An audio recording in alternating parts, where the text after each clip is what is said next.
Hello everybody and welcome back to my YouTube channel back to study. आज के इस video में हम डिस्कस करने वाले हैं टीईटी एग्ज़ाम के रिलेटेड जो भी ज्योग्राफी सेक्शन में क्वेश्चन आते हैं वो वाले क्वेश्चन। इन क्वेश्चन की मैं 200 क्वेश्चन की एक सीरीज़ लाने वाली हूँ। ये क्वेश्चंस बहुत ही ज़्यादा एक्सपेक्टेड है, इसको ज़रूर देखिए और इसके सेपरेट नोट बनाइए और इसे आज से ही पढ़ना शुरू कीजिए। So let's start it. हमारा पहला क्वेश्चन देखिए, vultures in the Indian continent subcontinent started dying of kidney failure shortly after scavenging livestock treated with। Vulture यानी कि एनिमल जो बर्ड्स है इंडियन सब कॉन्टिनेंट में वो किडनी फेलियर की वजह से मर रहे हैं। ऑलमोस्ट 99% वॉल्चर मर चुके हैं। तो ये किस लिए हो रहा, क्योंकि जो है ये स्कैवेंजिंग कर रहे लाइव स्टॉक की। स्कैवेंजिंग मतलब मरे हुए एनिमल्स को खाना, जैसे कि भेड़ बकरी। तो वो खाने से मर क्यों रहे हैं? बिकॉज ये एक डिक्लोफिनैक नाम की एक दवा है। ये जो फार्मर्स है ये अपने भेड़ बकरियों को देते, क्यों देते? अगर वो कोई चोट लगी, कुछ ज़ख़म लगा तो इससे जल्दी रिलीफ मिलता उनको। पर ये अच्छी दवा नहीं है, वेरी डेंजरस, इसलिए ये बैन है इंडिया में, फिर भी इलीगली यूज़ हो रही है। तो इसका वल्चर्स की डेथ का मेन रीज़न है diclofenac. I hope you understood this concept. Next question देखिए, wind actions created mushroom rocks. ये मशरूम रॉक्स जो है क्रिएट होते हैं मोस्टली कहाँ पे क्रिएट होते हैं? ये होते हैं डेजर्ट्स में। जब रेती हवा में बहुत ज़्यादा उड़ती है तो बड़े बड़े पत्थरों को भी काट देती, तो जो पत्थर का शेप है एक मशरूम की तरह नज़र आता है, इसीलिए हम इसको मशरूम रॉक बोलते हैं। आपको एग्ज़ाम में कभी भी मशरूम रॉक वर्ड दिखा, आंखें बंद करके भी आप डेजर्ट्स पे टिक कर सकते हैं। तीसरा क्वेश्चन देखिए, which type of rainfall is represented in the diagram given below.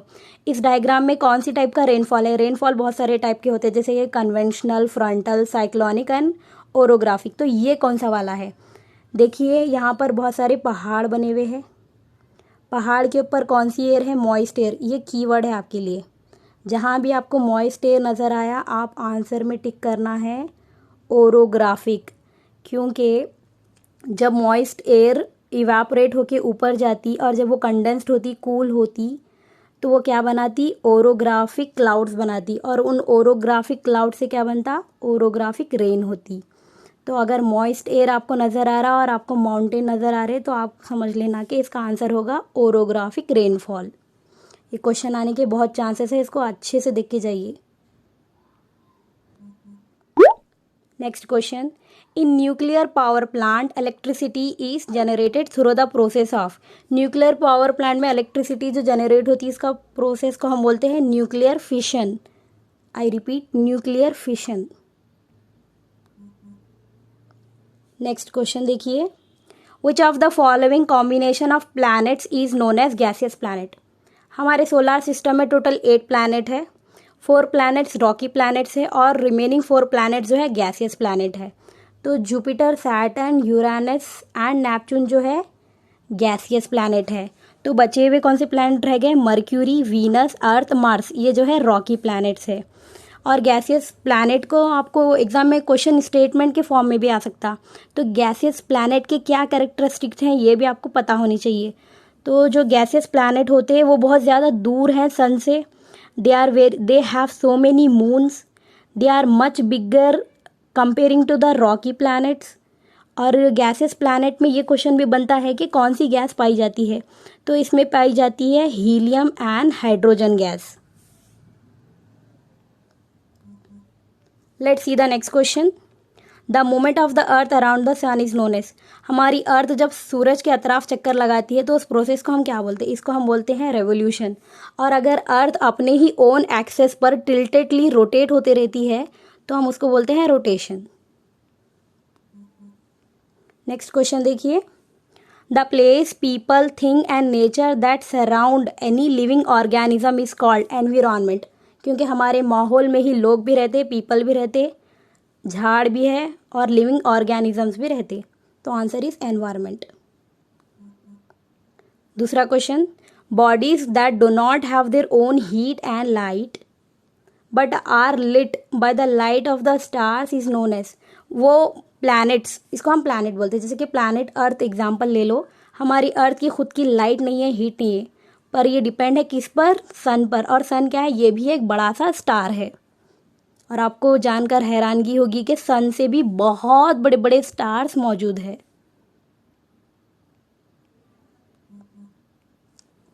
Out of the following which is the most ideal layer of atmosphere for flying aeroplanes. Aeroplanes हम कहाँ पे फ्लाई करते हैं, स्ट्रेटोस्फियर में, इसको याद रखिए, बहुत बार आते हैं एटमॉस्फेयर के क्वेश्चंस। नेक्स्ट क्वेश्चन देखिए, when rock fragments get compress, यानी कि जब पत्थर बहुत ज़्यादा कंप्रेस होते ज़मीन के अंदर और बहुत ज़्यादा हार्ड हो जाते और एक लेयर बना देते रॉक्स की, तो हम उस रॉक को कौन से रॉक बोलते हैं, हम sedimentary rock. Answer is sedimentary rock. Which of the following forests do not have a distinct period of shedding leaves and therefore do not ever look bare?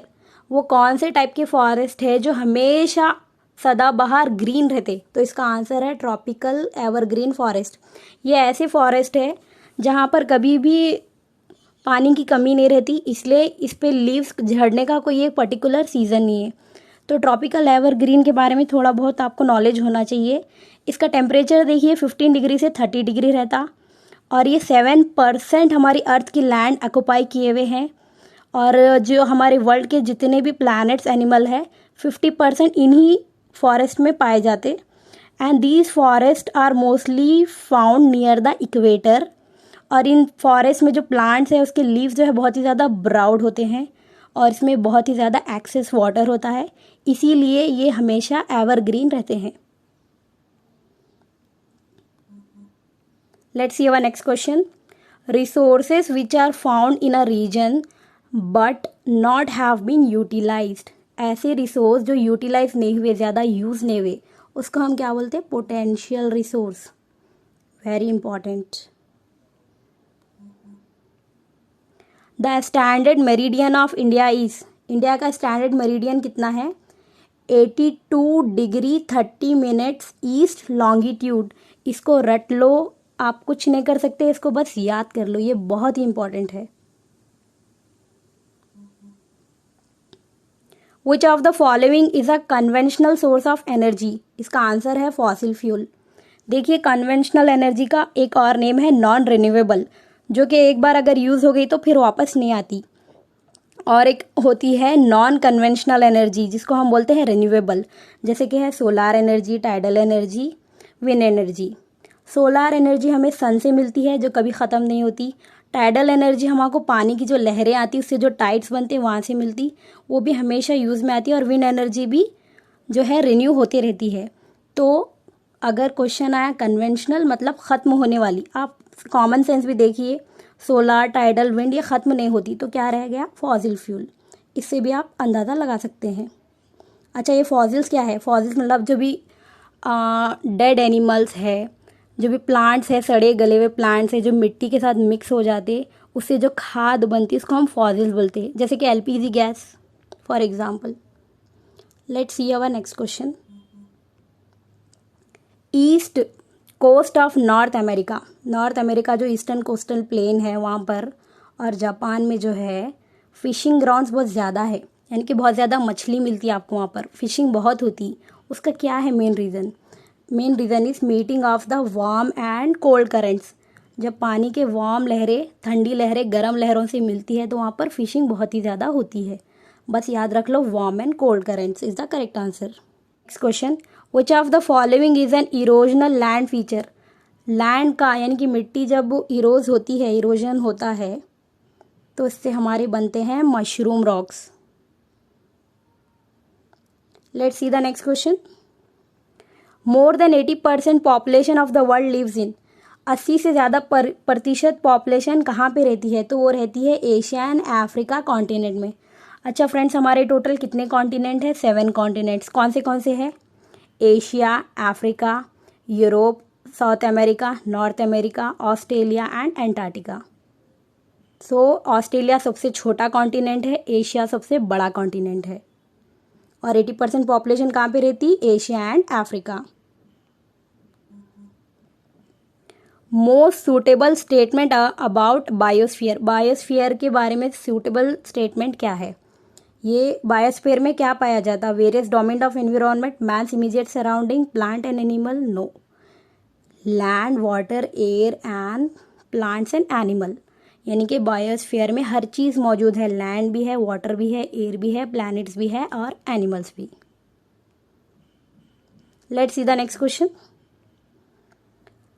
Many of the volcanoes are situated around, ज्वालामुखी सबसे ज़्यादा कहाँ पर आपको दिखने को मिलते हैं? ये मिलते हैं near the edges of Pacific Ocean. हमारे टोटल 5 बड़े ओशंस हैं जिनके नेम है Pacific Ocean, Atlantic Ocean, Indian Ocean, Arctic Ocean, Antarctic Ocean. आपको सदर्न ओशन भी सुनने को मिलेगा, एंटार्क्टिक और सदर्न दोनों सेम है। Let's see the next question. Which among the following country are the major exporters of uranium in Africa? Uranium सबसे ज़्यादा अफ्रीका में कहाँ मिलता है? बस इसको रट लो, ये बहुत इंपॉर्टेंट है, एग्जाम में आने के चांसेस है। इसका आंसर है जायरे एंड साउथ अफ्रीका। तो यूरानियम अफ्रीका में सबसे ज़्यादा मिलता है, जायरे एंड साउथ अफ्रीका में। देखिए next question, the lapse rate of the atmosphere, हमारे एटमॉस्फेयर का लैप्स रेट नॉर्मली कितना है? तो इसका आंसर है 1 degree Celsius for every 165 metre. अच्छा, लैप्स रेट के बारे में ये भी क्वेश्चन स्टेटमेंट में आता है कि अगर लैप्स रेट पॉजिटिव है, अच्छे से सुनिए, अगर हमारा लैप्स रेट पॉजिटिव होता है तो टेम्परेचर जो है डिक्रीज होता है जब भी हम ऊंचाई की तरफ जाते। In English I will also tell you, if lapse rate is positive, the temperature decreases with the height, and if the lapse rate is negative, the temperature increases with the height. Please remember this.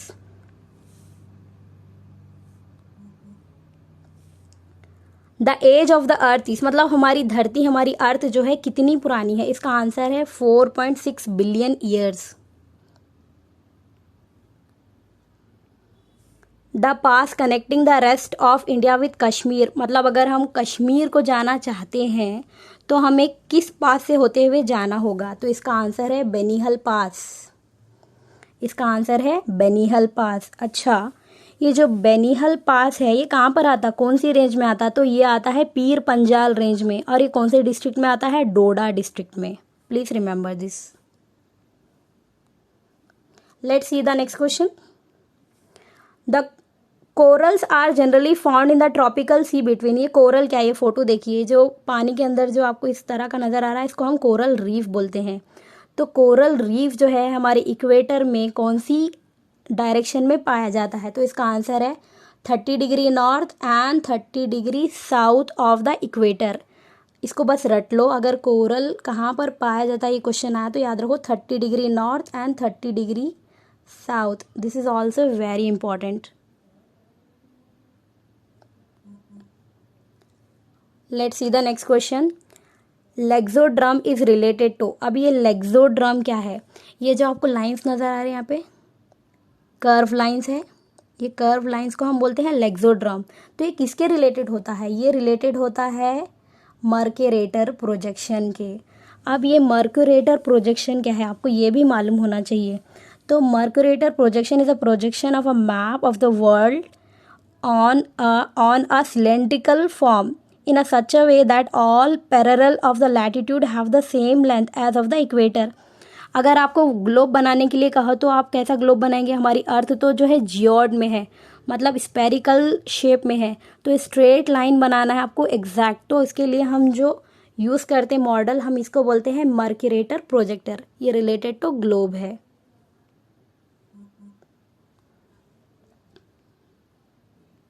I request you all to please like, share and subscribe to my channel. आगे आपको बहुत सारे important GK के question मिलने वाले हैं, polity के related, history के रिलेटेड, इकोनॉमिक्स के रिलेटेड, और हर टॉपिक पे आपको मिनिमम 200 क्वेश्चंस मैं दूंगी। आप इसको अच्छे से प्रिपेयर होके जाइए, इंशाल्लाह आपके 40 में से 30 मार्क्स तो कैसे भी आ जाएंगे। Thank you so much for watching. Please stay connected.